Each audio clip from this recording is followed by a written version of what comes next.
Hey guys, this is Dr. Sandy, and today I'm going to be talking about spinal analysis. So maybe you've been a patient for a while, maybe you're a new patient, and I think we do a lot of things in our office, but I wanted to kind of do a deep dive into where we're coming from, why we do it, why do we take those extra steps, why do we try to be so thorough so we can serve our patients at the highest level. So let's start with the big picture. So the big thing always in chiropractic, our focus is that brain-body connection. We want to make sure the nerve system is as strong, as healthy as possible, working at the highest levels. So what are we even talking about? So this is the human spine. Obviously the brain is here. It's sending messages through the body. And what does the nerve system actually control? So first of all, we know it controls and sends signals to all the muscle groups. So literally when you're moving, that is the brain sending a signal through the spine, going into the body, through the nervous system, and telling that system that, you need to move, you need to contract. So when I move a muscle, certain muscles are contracting, others may be relaxing, but there's this beautiful motion that's occurring when the brain is sending signals through the nervous system into the body. So it goes into all the muscle groups, it goes into all the organs in the body. So when you're breathing, when you're digesting, your heart function, everything is regulated through the spine and the nerve system. So if you think about that, muscles and organs is huge. And then overall, it's just regulating the body. So not only sending signals to the muscles, not only sending signals to the organs, but then it's regulating everything. Is everything in check? Is the breathing and digestion and the heart and all these beautiful functions in the body, how is it being coordinated? Is your breathing at the right level? Are you breaking down the food the way you should be? Are you eliminating properly?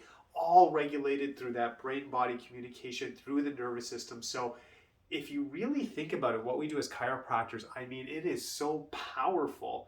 We are helping regulate the regulator of the body. We're actually getting the body back into harmony. We want to balance the spine so you can have the highest level of health. So those muscles are stronger. You have better coordination. You have better regulation of all the major systems, organs, breathing, thinking, all those major functions. And obviously if the body's in balance, it's going to help with healing, getting you stronger.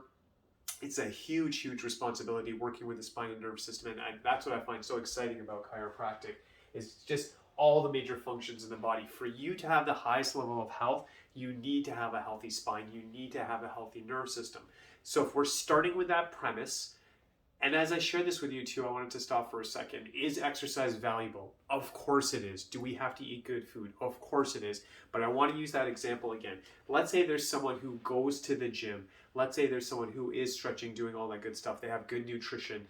They're taking time to relax and do those things. But here's my question to you. If this is their spine, and we're looking from here, front on, and let's say that person has a spine, just for this conversation, but there's a curvature in that spine, okay, like this. They're always kind of off to the side. Now this person might be going to the gym, they might be eating well, resting and doing those things, and thank goodness that they are, that's good, but wouldn't it be better if the spine was aligned and then all those organs, all those systems, all those muscle groups are getting the proper nourishment they need from the nerve system? Of course it's a good thing, right? Let's say someone, this is a big thing we're seeing with technology, so people are using a computer all day, and then what's happening is they're sitting, and then they're sitting, and then their posture's going this way. Unfortunately, we're seeing this in a lot of students, with their screen time on the computers, gaming, doing that kind of stuff. So the more the spine goes this way, again, you're stressing those nerve supplies. We're stressing, especially with, like, if you look at this example, like look what's happening to the lungs, the breathing systems, digestion, like everything is getting impacted. Of course, that's going to affect muscle groups. And then chronically, if it stays this way, we can see headaches, we can see neck pain, we can see shoulder pain. Maybe we'll get numbness and tingling in the body. And this person might say, wow, I stretch, I'm going to the gym and I'm doing those things. I eat good food. Why is this happening to me? Well, there's just too much physical stress on the body, maybe from using computers, maybe from using their phone all day. And then what we need to do in chiropractic is, of course, have a good lifestyle, of course, eat, of course, exercise, but to complement that, to maximize that, what we need to do is gently over time retrain the spine to come back. And I'm going to stop for a moment there as well. And then you also have to realize when you work with a chiropractor, the big thing is how soon will you see those changes? So let's say someone came to our office and their posture was like this, and just for this example, they're having headaches, lots of neck pain, and they're getting some tingling in their arms, and they've had it for 10 years. That person should expect that, yes, over time with proper analysis, they can benefit from chiropractic, but what they should realize that it's going to take time. It's been 10 years, right? Or the other extreme, let's say someone is having extreme pain and maybe it's been a month or two, so it's fairly new, but it's like 10 out of 10. It's really severe. Again, that's going to take time. Always remember this principle as well. Symptoms are usually the last thing to show up, not the first thing. The only exception would be, of course, if there's been an accident, if someone has an impact in sports, if someone has an impact in a car accident, of course we'll feel instantaneous pain. The body's sending a signal to say there's something wrong, it needs help. But the chronic stuff, where someone says, out of the blue, I got headaches, out of the blue, numbness and tingling, out of the blue, some pain in the body. It wasn't out of the blue. And I mean, if we take some diseases, for example, like diabetes is not something you get overnight. It's something chronically happening over time. High cholesterol doesn't happen overnight. It happens over time. And the same thing with the spine. When it gets weak and broken down, it's usually silent in the beginning. You're probably not feeling any pain. And meanwhile, the body's breaking down. And then eventually we see symptoms show up. The headaches, the back pain, tingling in the body. So again, in chiropractic, we definitely advocate a healthy lifestyle because that'll only help the situation. We want motion, but where we're special and unique, we're helping with posture, any rotation, misalignments. We want to get that spine as straight as possible, take the pressure off the nerves so the body can heal. So having said all that, how is the spine analyzed?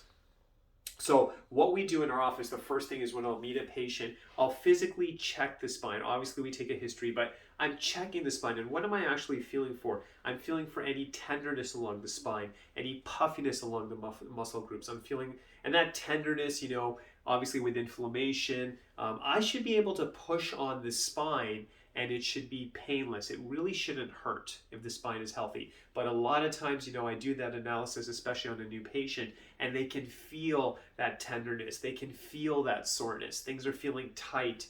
They might feel a little discomfort. They might feel a little agitation when it's getting checked. But a healthy spine, if you check it, it should be painless if it's healthy. So those are the kind of things we're looking for.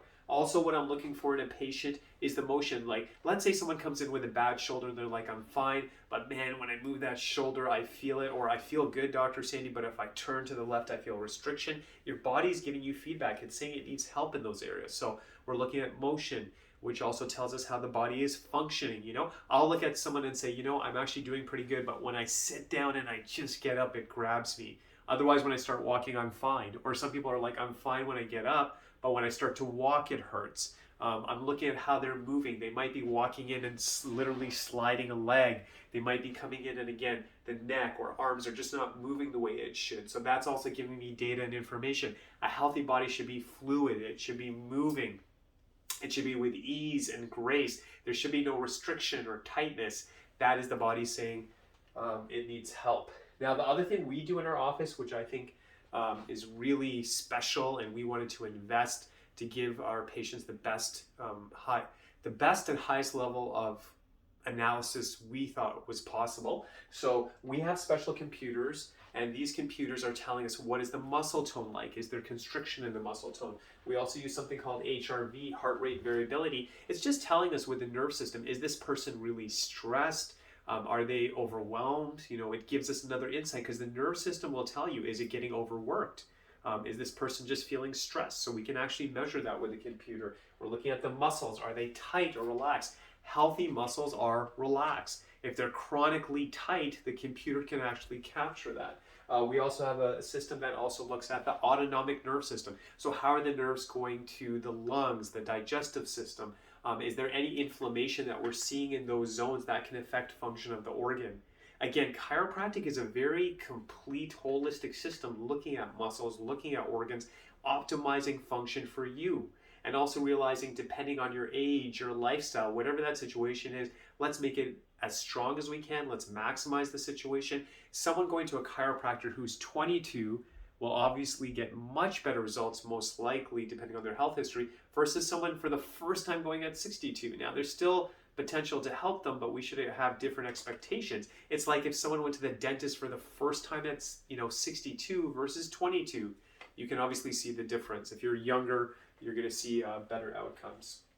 Now, if required to, depending on the situation, I might also send someone for x-rays. Now, the x-rays will tell me that how are the joints looking internally? Is there any arthritis? Is there any degeneration? Is there actually a disc bulging? Is there some discs that look like they're out of place pushing on obviously the vertebrae, shifting the position, you know? So you can look at things like the degeneration, you can look at the arthritis, and then you can also tell a patient that, hey, we can expect a favorable outcome. This will take longer. You know what? You have so much damage that we're going to just try to improve quality of life. It's going to be hard to resolve it. You can let someone know what to expect, how long it's going to take.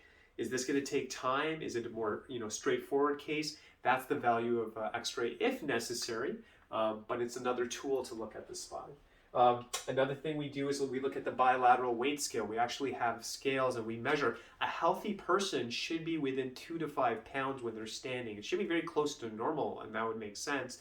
But sometimes we do measurements and we see over 5, 10, even 20 pounds where we see this differential. So the body feels like, for example, this may be normal, or it might be guarding itself. If someone has a bad knee, a bad ankle, a bad back, and the body favors it. The problem is if there's a 20-pound differential, for example, on my left side, and I keep in this position, I can start to damage the left side of the body, specifically the joints, more loading, maybe leg pain, sciatica can lead to other issues. So a healthy body should be balanced. So I think it's amazing to look at all these metrics we do to work with our patients, and then we can take that, and then as they go through care, remeasure how's that balance. We check with the computers again to see, are the muscles starting to relax? Do we need to change something? Maybe, one thing, we love our patients, but sometimes they're saying, yeah, I'm doing all the stretches, but we can say, okay, are you focusing on this? Show us your technique. We need to change something in your lifestyle, so the computer will give us feedback as you're going through care. And one thing I love that we do as well, we measure quality of life. And if the nerve system has so much impact, how is your sleep? How is your energy? What else can we do? We're working on the spine. Are we giving it the attention it deserves? Maybe we need a different way to approach the spine, different exercises, things like that. But working on your spine, having it properly analyzed will get you those results you want, that quality of life you want. But I just wanted to say that, we try our hardest to really do a full analysis in our office to help our patients to get that highest level of quality chiropractic care possible, so they can have the best life possible. So I wanted to kind of take a deep dive of the things we look at in our office. I really hope this helped you to kind of see the measurements, the analysis, the thinking behind what we do in our office to serve our patients again at the highest level. So God bless you. I hope you and your family are doing incredible. I hope this is a great year for you. Amazing health and wellness for you and your family. And as always, God bless you.